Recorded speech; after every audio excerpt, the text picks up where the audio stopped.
Hello everyone and welcome to Smart Course on CAIIB. We are covering Advanced Bank Management and this is Unit 3 of Module A where we are going to study money supply and inflation. In this video, we will cover what is money, we will understand money supply, then we will understand inflation, what are the causes of inflation and how do we measure inflation. And in the end, we will cover some CAIIB questions to refresh this lesson. So let's get started. What is money? I know what you're thinking. These colorful pieces of paper with Mahatma Gandhi on it. You are right, but there can be more forms of money. Gold coins have been the most famous form of money in history. We have seen the rise of Bitcoin to be used as money. You have money in your bank accounts which you can convert anytime into paper money. In fact, money can be anything, that is, a medium of exchange, a measure of value, a store of value over time, and is a standard for deferred payments. Let me explain them. Money is a medium of exchange. Everything we want to buy is priced in money. So, money is the medium we can use in exchange of any product or service. Money is also a measure of value, as it is a common denomination in which value of goods and services is expressed. Money is a store of value over time. You can accumulate money and keep it with you to use it in future. Money is also a standard for deferred payments, as money makes transactions in credit possible. It provides a stable measure for future receipts and payments, and therefore the complete structure of credit is based on money. Now let's move to money supply. Money supply is the amount of money in circulation. The money supply in India is managed by Reserve Bank of India and the government. There are different measures of money supply named as M1, M2, M3 and M4. M1 is the currency with public, which means the notes and coins the public has, plus demand deposits with banks, which means the savings and current accounts, plus other deposits with RBI. As we know, RBI is the banker to the government, therefore it manages government's money. So central government and state government maintain their deposits with RBI. M2 includes everything we have covered in M1, but it also includes the saving deposits with post offices. Remember that in M1 also we considered saving and current accounts, but that was the accounts with the banks. In M2 we also consider the saving deposits with the post offices. And let me remind you again, we have not included the term deposits, that is fixed deposit and recurring deposit. M3 again includes everything we have covered in M1, but along with that, time deposits of banks are also included. So it becomes M1 plus time deposit with banks. M4 includes everything covered till now in M3 plus the time deposits with post offices, but excluding National Savings Certificate or NSC. One important question that comes almost every year is related to narrow money and broad money. Narrow money is nothing but M1, which means currency with public, demand deposit with banks, and other deposits with RBI. And broad money, which is M3, includes currency with public, demand and time deposits of banks, and other deposits with RBI.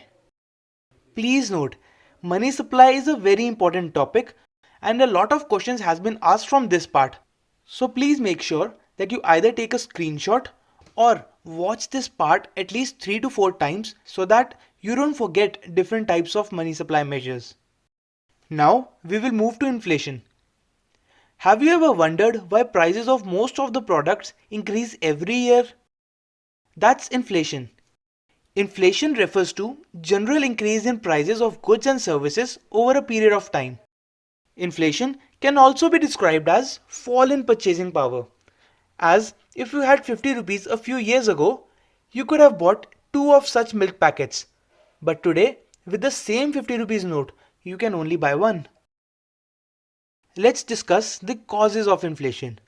We have two types of inflation: demand pull inflation and cost push inflation.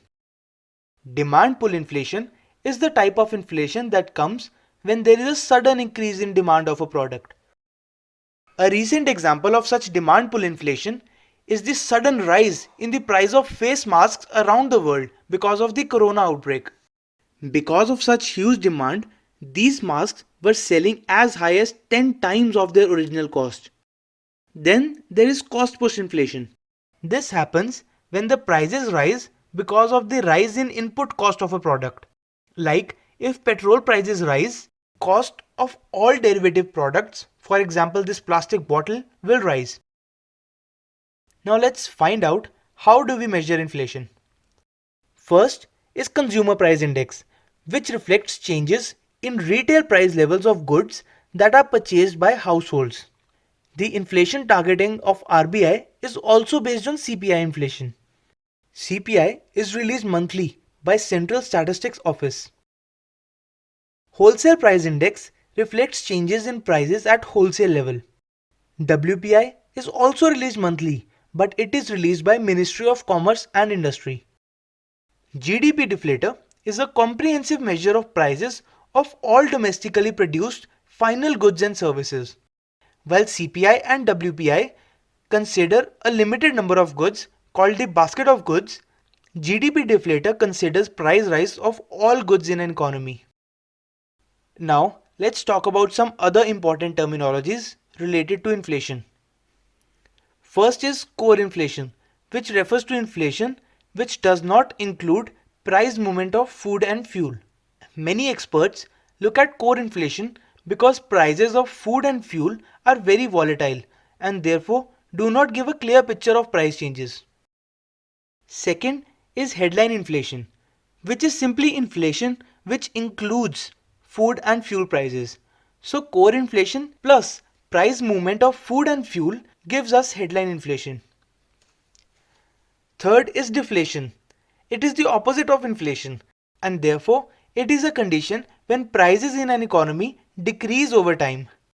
Fourth is stagflation, which means a condition when slow economic growth and high unemployment is present together. It is a double trouble for an economy. And fifth is hyperinflation. It is a condition when inflation grows at an extremely high rate. In hyperinflation, the prices rise so quickly that the prices of goods double after every few days. With this, we have completed this unit in detail, but before concluding, let's solve some practice questions. I will give you 30 seconds for each question. Please try to solve it yourself and then I'll answer. Let's start. Money supply refers to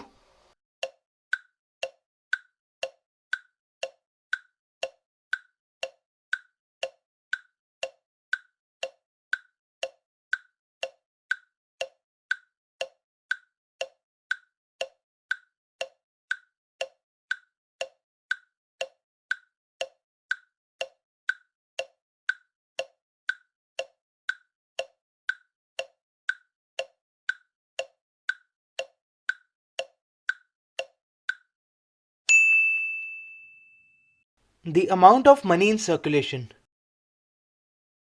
Narrow money refers to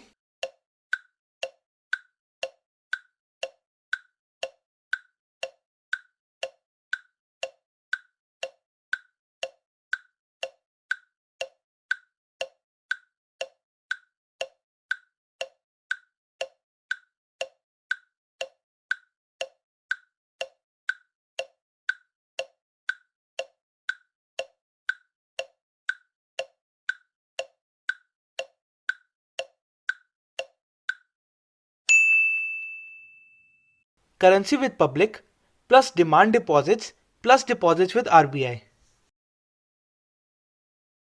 Which inflation index is followed by RBI?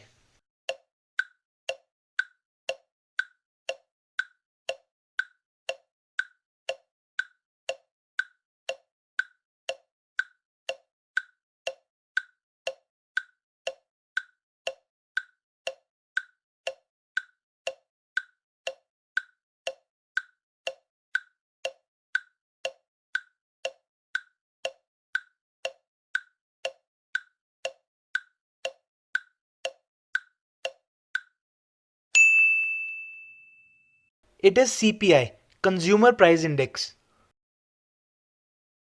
What is the inflation target of RBI?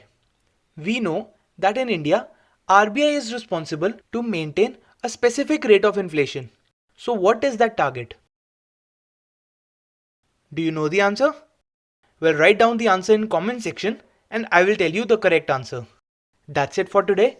If you like this session, please share it with your friends, and if you have any query or suggestion, please write it down in the comment section. Thank you.